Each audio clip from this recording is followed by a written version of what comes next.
So, Mr. Prosper, why is consistency, the subject of consistency, very important? Well, the thing is that people believe that just knowing so-called formulas and secret of success is what's important. And I've even written a book called The 12 Laws of Success. I thought it was pretty good, and it is still good, but it is worthless unless a person understands consistency, because consistency is the litmus test. That is the point where you do what you say that you know. And it's not only the point of doing what you say that you know, but doing it in a way that is repeated as you move forward closer and closer to your goal. And consistency is something that doesn't happen by default. People, I don't believe, are born with the tendency to be consistent. Which brings me to my next question. So why is it that lots of people are not consistent? Well, the thing is that in a word, it's the D word, discipline. Mm-hmm. People are very uncomfortable with discipline. Mm-hmm. And discipline is at the core of consistency. Mm-hmm. Getting yourself to do something that is contrary to breaking inertia, right, is what we can call discipline, because discipline breaks inertia. Let's say, give us an example. Let's get an example. For example, a person wants to lose weight, right, and they're used to eating their donuts, their fried chicken, right, their fried McDonald's potatoes and whatever it is, right, and they decide, oh, I'm 50 pounds overweight, I need to do something different. Right. But they have gotten into a mental state of pleasure, right, that's to the disadvantage, right, of eating. Right. Now, to go the other way, you have to go against something that is already in momentum, which is the habit, right, of eating. Right. So when you reverse a habit, mm-hmm, there's resistance. Mm-hmm. And you have to break this resistance through something we call discipline. And discipline is not comfortable. And so the first step to being consistent is to make a plan that's in contrary to what you were doing before. And to be contrary to what you were doing before is something that is uncomfortable. And some people will even find it painful. And most people don't like pain or discomfort. So it's like no one wants to pay the price of change. The price of change is discomfort, which is a factor of discipline. And you can't even begin to be consistent unless you break the barrier of resistance to the discipline that you have to have. Yes. So in other words, you're saying that it is the litmus test that determines whether you're disciplined or not. Yes. In theory, you can say, I'm going to do this. I'm going to do that. That's all theoretical. Oh, I just went to this seminar and I learned the 7 steps on how to lose weight. I learned the 10 secrets of how to become wealthy. And I just have to do A, B, C, and D. And I understand the principle 100%. I've got it. Right. Okay, so understanding is fine. Knowing is fine. But that's not enough. It is not until you do that the change happens. And it is not until you do what you say you know that the litmus test happens. So nothing happens until you do what you say that you know. And doing what you say that you know, when it's a difference from what you were doing before, when it's a change, is uncomfortable, painful, and difficult. And most people are not willing to submit themselves to this. That's why consistency is rarely seen, because most people don't like discomfort. Most people like their comfort zone, and consistency goes outside of the comfort zone. So then how does a person get out of their comfort zone and become consistent? Well, they have to have a willingness to suffer. They have to be willing to surrender to the fires of change. And not many people are willing to do that. Right. They have to be willing to be crucified from their old thinking to be able to resurrect into their new thinking. That's deep. You can't avoid pain in order to grow. And that is what consistency involves. Change in a different direction in order to grow in the way that you have seen your vision. But change is not pleasant. Change is not easy. Change involves pain, but pain is necessary. Pain is a necessary element to change that purifies you of your bad habits, so that you can get to the point where you no longer feel the pain because you're now purified, and it becomes a new way of living. So you go through a stage of feeling pain, but that pain is temporary, because discipline is pain and discipline is temporary until you're purified of your old habits and new habits are replaced in its stead, and then now you are enjoying a new way of life. But to pass through that stage, you have to pass through the stage of pain, and that's why consistency is so difficult. It's like somebody saying, I want to go to heaven, but I don't want to die. Exactly. Exactly. That is exactly what it's like. And I say that as a rule, the average person is not consistent. The average person is mediocre. In fact, in terms of mediocrity, majority rules. So to see a consistent person who moves consistently to his or her goals is something that's not seen quite commonly, because if you look at the general population of people, the majority of people don't want the pain of change. They want the change, but they don't want the pain that comes before the change. And so they procrastinate starting, which keeps you from having to do anything. You're not ready yet. A person who wants to start a business says, well, I want to start a business, so I'll get a degree in business from college. And then they get the degree in business from college. Of course, they could have started any time. Right.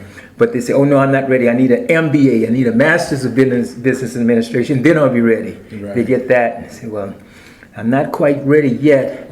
I need to get some postdoctorate studies. And then maybe I'll be ready then. And then they discover these business seminar workshops that'll show them how to become rich and successful. Well, once I get the information from these seminars, then I'll be ready. So a person who has a mindset to avoid the pain of change will use all types of devices to avoid it, even when it's on the surface something that's good, such as accumulating of education. But accumulating education in the wrong way can be pernicious and self-defeating to the person.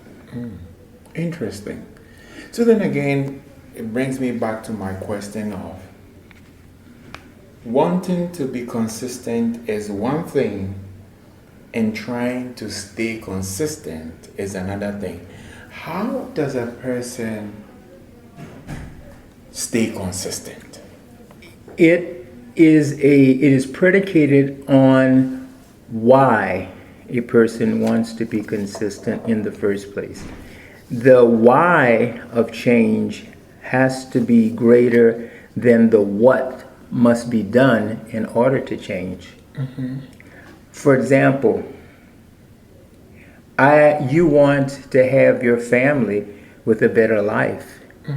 And you know that the only way that you're going to get there is by saving your money, investing in real estate, foregoing pleasures that's going to use up your money, and ignore the temptations that other people would fall to of having a good time and spending your money unwisely. So you're going to have to forego lots of the distractions, diversions, and pleasures that most people would say, I deserve, and stay focused. And the way that you stay focused, you just, at nighttime, you look into the eyes of your children, and you see how they depend upon you to give them a better life. And then you suddenly see the importance of your consistency, and the importance of your consistency in the sense of wanting to take care of your children makes you willing to sacrifice yourself, makes you willing to suffer if necessary and temporarily, makes you willing to go through any amount of pain and discomfort, because the value of the goal, which is that of taking care of your children, is much greater than the pain, discomfort, and temporary suffering that you're willing to put yourself through. Most people don't have a why that's important enough to keep them consistent. It's more like a futile flight of fancy, as you like to say, that they say, oh, I would like to save up and invest in real estate. Oh, I would like to lose weight. Oh, I'd like to get a college degree. But there's no fire inside of them. There's no willingness to suffer. Wow. There's no willingness to be purified by the pain of change. There is pain in change. Make no mistake about it. You can't get around the fact that there's always pain in change. But I didn't say pain was bad. It's just an experience that makes you more intense on what you think that, and you say that you want. Pain is not welcomed, but it is necessary. And it is, in the ultimate sense of wisdom, a good thing if you stay with it long enough. Pain will give you the reward of being its companion if you stay with it long enough.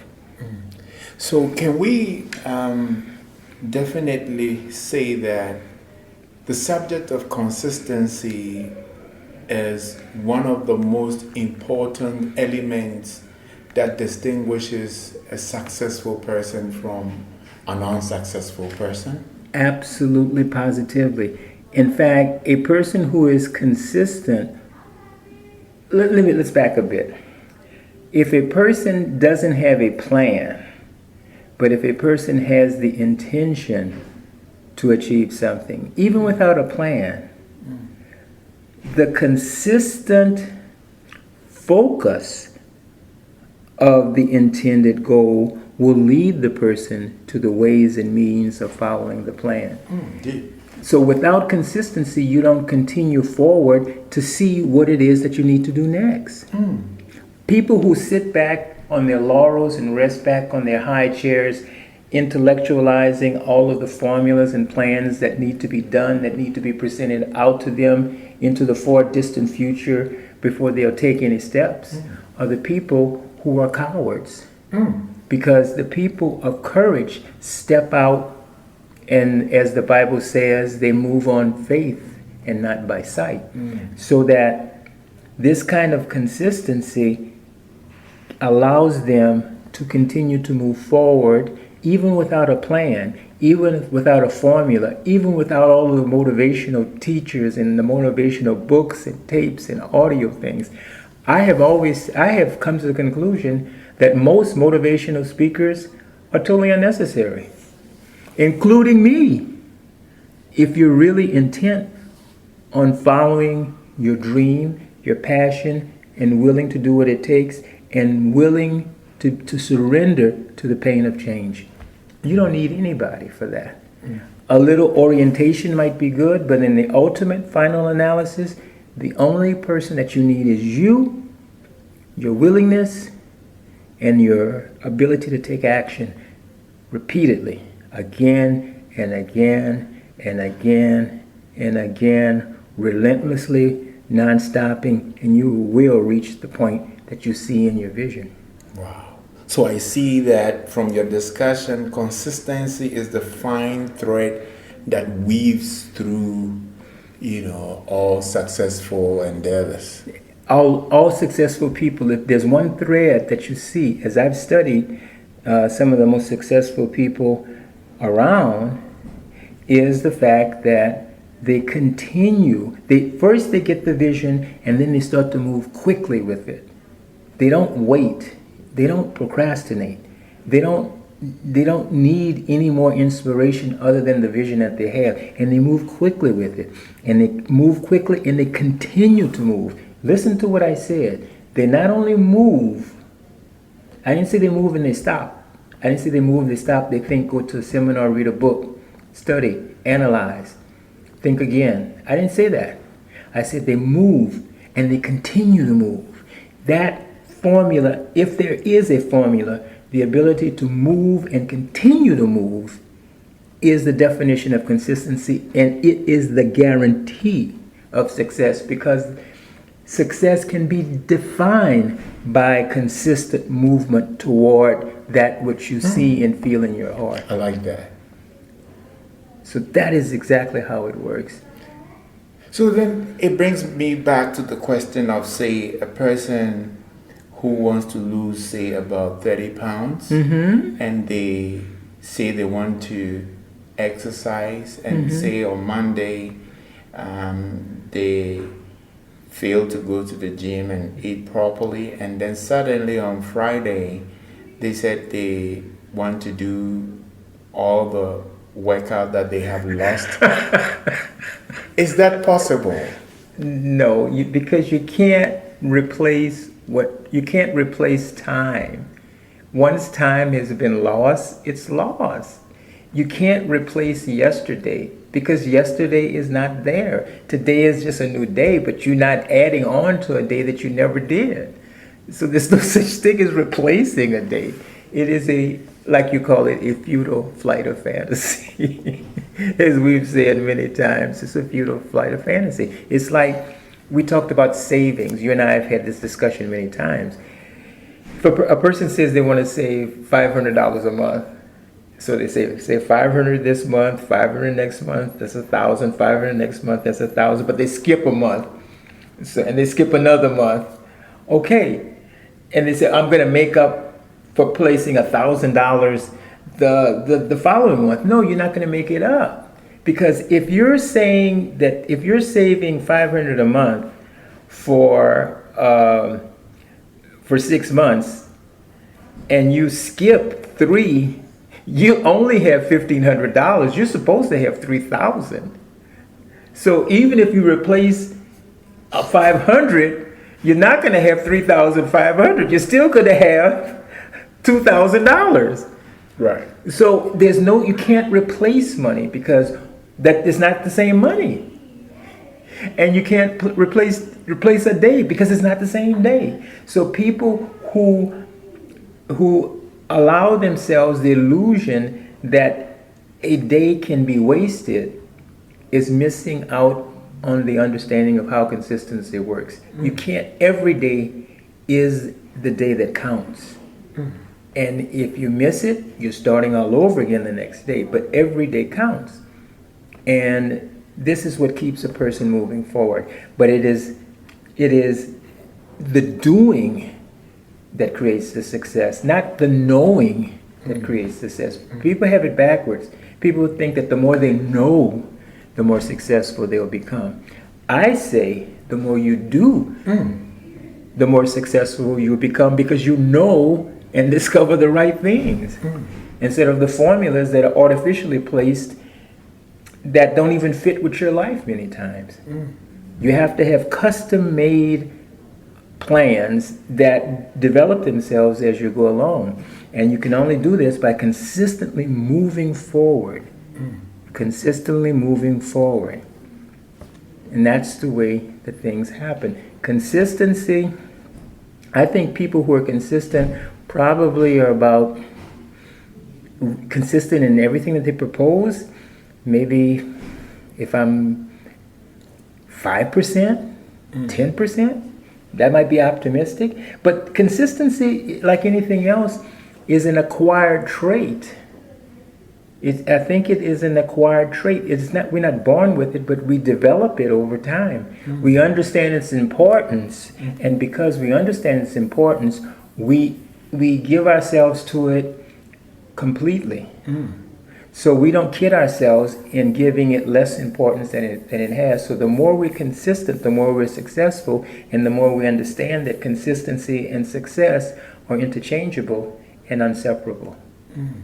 So, consistency is the path, and it reveals the path at the same time. It is the path that we travel, and it reveals the path that we need to continue to travel at the same time.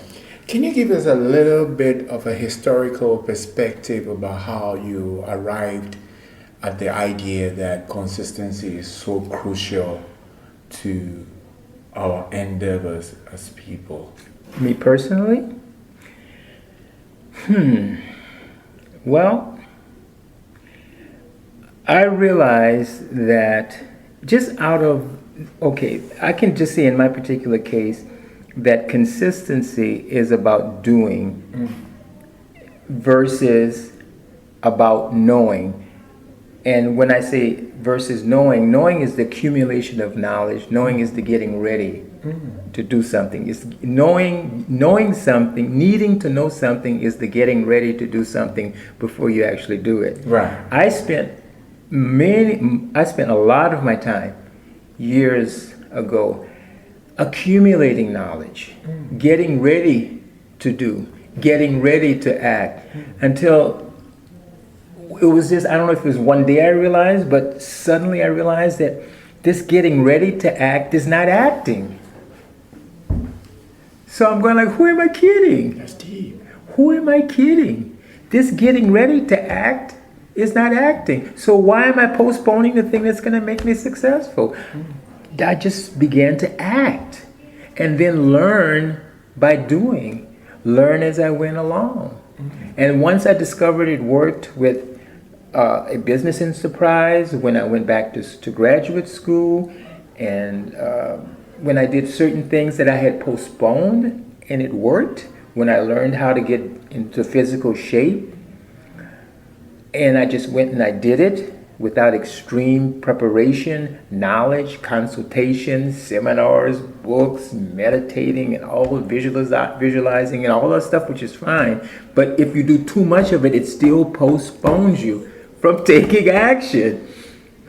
It still postpones you. You do too much of any of that stuff, you're paralyzed from acting. Anybody who believes, I believe that those things should be done moderately. You study, maybe study a little bit, talk to someone, visualize, write it on a card if you want, put it on your mirror. Do that sparingly. That's like 5%.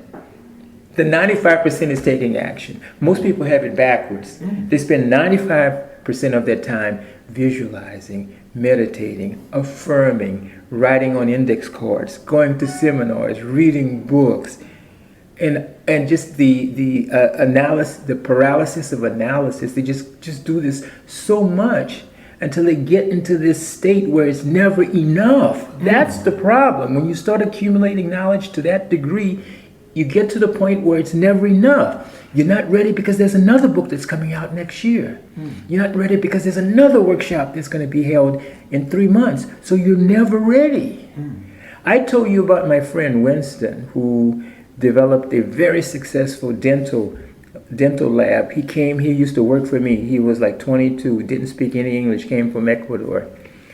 And he said that he had in his country training as a dental technician. He made the implants and the false teeth and stuff for the dentist. Right. And he said that he wanted to start this business here. Now, me and all my vast knowledge, thinking I'm going to save him some frustration, I said, "Oh, Winston, I don't know. You barely speak the language. You don't know anybody. You don't have any connections. You don't have any money. How can you start a business like that here?" Okay, he got a job working in a dental lab, and he left me as he was working for me. I had a party balloon shop. Fast forward 20 years, I meet him in a shopping center, and he had already established a multi-million-dollar business. Huge. He bought his second house, paid out the building where he owned his shop. Has hundreds and thousands of dollars of dental equipment all in his office. And I asked him, "Winston, how did you do it?" I said, "Did you read books? Did you read seminars?" He says, "No, I never read any books or read any seminars." I said, "Well, did you set goals? Did you write them on cards? Did you visualize them?" He says, "No, I never did any of that." And I said, well, how is that possible? He said, I just did it. I just did it. He just took action. And he took consistent action. He didn't have a plan. He didn't visualize day and night. He didn't write it on cards. He didn't put it on the mirror. He never knew who Napoleon Hill was. He just did it. And that just opened my eyes to the fact that most people just know too much. They just know too much. Wow. That holds them back. In fact, I can even say that I can predict the degree of lack of success of a person in direct correlation to how many books, audios, tapes, seminars they're continuing to read and listen to right now, to their ability to take action. Because while they're listening to the plethora of audios and seeing videos and going to seminars and reading books and plans and talking about it, they're taking all of their time away from taking action. And that's the irony of it. The more you spend collecting information, the less likely you're going to take action. You need to do it sparingly. And in the case of my friend Winston, he didn't do it at all. He just took action and learned as he went around. And that's what people just can't understand. If you listen to the motivators, they'll tell you need, what is it you need to have a goal, Joseph? It needs to be what? Quantifiable. What is it? It needs to be specific. It needs to be measurable. It needs to be attainable. It needs to be realistic. And it needs to be time bound. Now that's what they tell you that a goal is. I asked Winston, did you set goals? He says no. So now what do we do? What do we do now? What do we do now with this? And we need to develop a strategic plan and a tactical plan to achieve the strategy. Now that goes out the window when you meet somebody like this. So what do? How do you tell him you weren't supposed to be successful because you didn't do these things? So what would make him successful then if he didn't do all of these things that they say, the success leaders say that you need to do? The difference is he just took consistent action and learned along the way.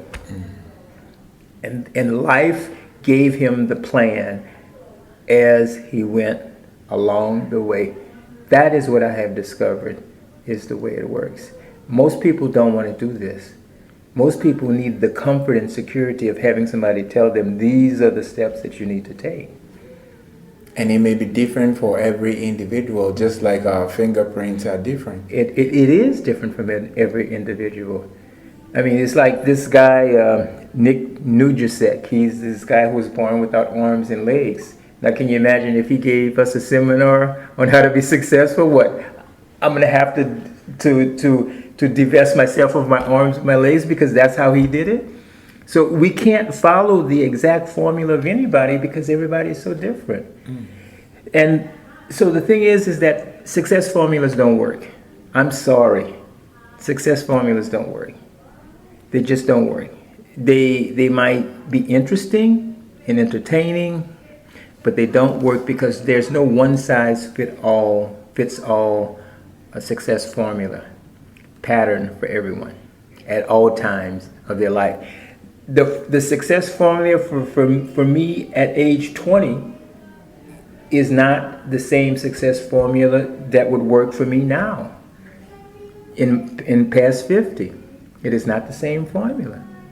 So even at different stages of your life, the success formula for the same individual will change according to his or her circumstances.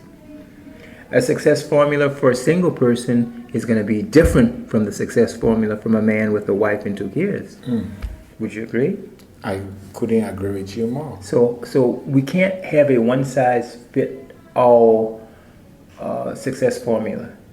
It has to be something that is discovered through action. What kind of action? Consistent action. Life will reveal itself to the person who trusts that life has the secret to reveal to them. And life will reveal it to you if you consistently move forward without demanding that you have the answers up front. You have to earn the answers. And you earn the answers by taking action, by having faith, by doing what you need to do right now. Because what you need to do right now is different from what you will need to do later.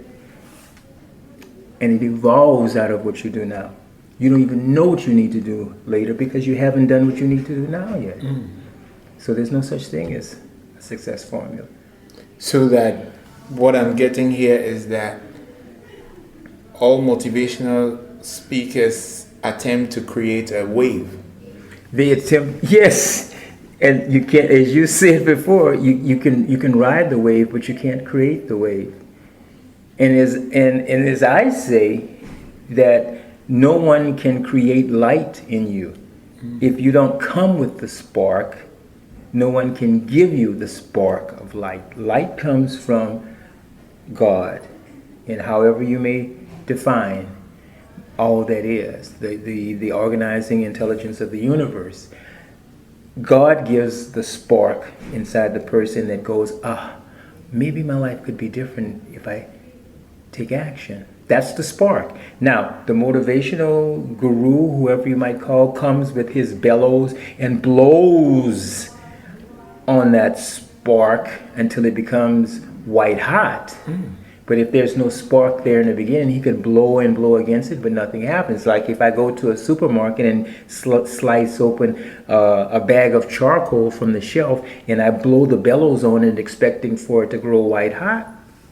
I can imagine what a football coach would want to make of a guy who just has no talent whatsoever and no interest to play whatsoever and try to make him a pro football player. Yeah. It doesn't work like that.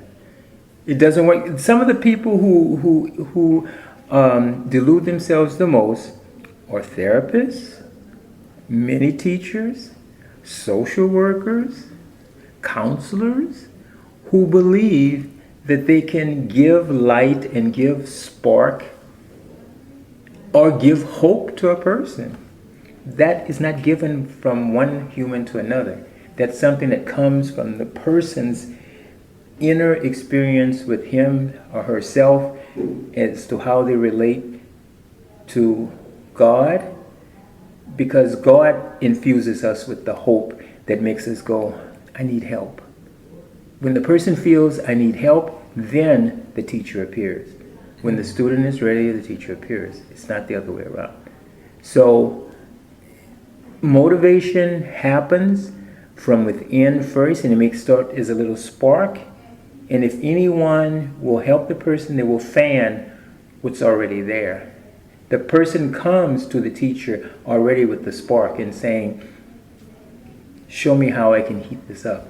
And they blow the encouragement inside the person, but the person still has to walk the path.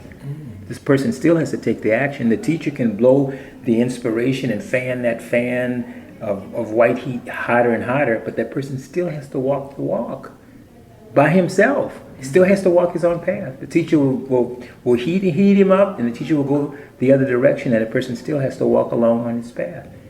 So then it's drawing my mind to the fact that the subject of consistency is more like the road less traveled. Exactly. Two roads converged in a wood. It was Robert Frost said, one was traveled a lot, but I took the one that was less traveled. And that's the one that was where the consistent people walk. And not too many people walk that path, so that was the one that was less traveled, but it made all the difference. That was the message of that poem. You take the road less traveled by, the road that not many people want to travel, and that will make all the difference.